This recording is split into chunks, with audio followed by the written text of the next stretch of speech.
Major साहब, आपसे हम जानना चाहेंगे कि ये जो कारगिल का युद्ध हुआ, तो आपकी पोस्टिंग कहाँ हुई थी? जी, कारगिल युद्ध जो जाना जाता है वो एक लिंगो है, अदरवाइज इसका नाम है ऑपरेशन विजय। ये वॉर नहीं थी क्योंकि इंटरनेशनल बॉर्डर ब्रीच नहीं हुआ था। ये लाइन ऑफ कंट्रोल के ऊपर घुसपैठ हुई थी जिसको हमने रोका था बाद में। जी। तो कारगिल एक छोटा सा टाउन है, इसके नाम से ये मशहूर हो गई वॉर। अदरवाइज ऑपरेशन विजय में मेरी पोस्टिंग थी अखनूर सेक्टर में। अखनूर सेक्टर में भी लाइन ऑफ कंट्रोल रन करती है। लाइन ऑफ कंट्रोल के ऊपर एक छोटा सा गांव है पलनवाला, जिसको आम भाषा में डोगरी में पलांवाला बोलते हैं। तो पलांवाला के पोस्ट पे वहाँ पर मनवर तवी एक रिवर बहती है। मनवर तवी के बीचों बीच मेरी पोस्ट थी जिसका नाम PP6 था।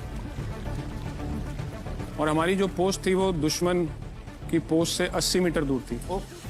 So close. और खुला मैदान सामने। जब हम लड़ाई नहीं लड़ रहे थे तब वो भी एक सैनिक है और हम भी एक सैनिक हैं। मैं यहाँ एक बात कहना चाहूँगा दोस्तों, लड़ाई से किसी चीज में विजय नहीं प्राप्त की जा सकती। वाह वाह सर, क्या है? लड़ाई से हमेशा नुकसान होता है। कुछ लोग बेटे खो देते हैं, भाई खो देते हैं, पति खो देते हैं, और कुछ मेरे जैसे अंग खो देते हैं।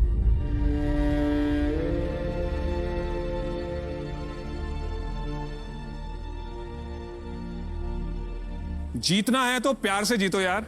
लेकिन जब दुश्मन सामने खड़ा हो और आपकी मातृभूमि को बचाना हो, तब सैनिक का ये धर्म है और कर्तव्य है कि उसके जान के ऊपर से निकल के दुश्मन को जाने देगा और रोकेगा। बिल्कुल सही।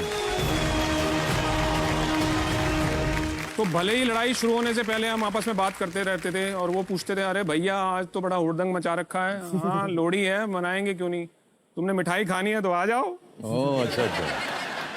लेकिन लड़ाई जब शुरू हुई तो ऑपरेशन विजय के शुरुआती दिनों में थोड़ा मैं उनके नाक में दम कर रखा था।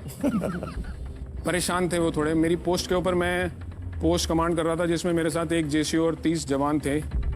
तो वहाँ से मैं उनकी पोस्ट के ऊपर ज़्यादातर एयर बस्ट करता था, क्योंकि हवा में जाके जब फटता था बॉम्ब तो नीचे फिर सब नेस्तनाबूत हो जाता। जी जी। तो वो तड़प रहे थे कि यार इसको हटाएंगे किसी न किसी तरीके से। तो 13 जुलाई को उन्होंने लड़ाई में थोड़ा सा विराम दिया। मुझे लगा कि यार चलो चाय पानी पीने का टाइम मिल गया। लेकिन लड़ाई में ज़्यादा विश्राम मिलना अच्छा नहीं होता है। इसका मतलब यह है तूफान से पहले की शांति। तो वो 2 दिन तक कुछ रेक्की करके उन्होंने मेरा घूमना फिरना उठना बैठना नोटिस किया। और 15 जुलाई को सुबह फायरिंग शुरू हुई।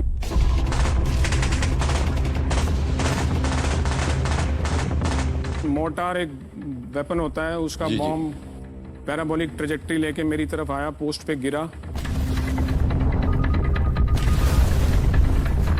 और मेरे को उसकी आवाज़ से पता चल गया कि ये पीछे जाके गिरेगा, क्योंकि लड़ाई में आपको आवाज़ से पता चलने लग जाता है कि बॉम्ब किधर गिरेगा।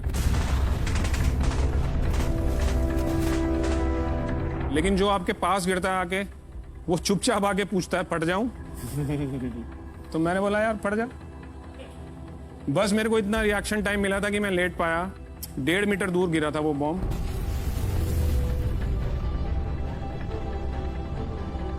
और उसका किलिंग जोन जो है वो पॉइंट ऑफ इम्पैक्ट से 8 मीटर का जो दायरा होता है वो किलिंग जोन है।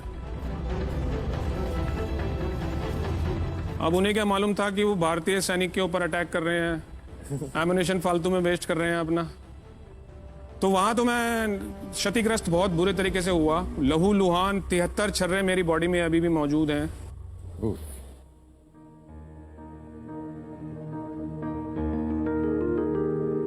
जो ड्यूटीफुली मुझे किसी ना किसी दिन तंग करते रहते हैं, उनकी पेन और मेरी हंसी में द्वंद्व चलता रहता है और आज तक तो मेरी हंसी जीतती आ रही है। क्या बात है, क्या बात है।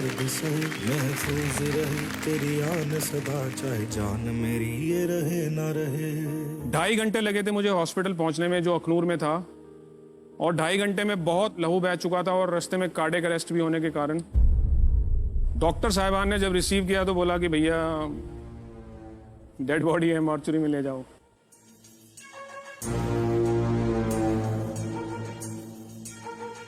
लेकिन मैंने बोला ना आपको पड़ोसियों का बम था वो, अब उसको तो नष्ट करना ही था। वाह क्या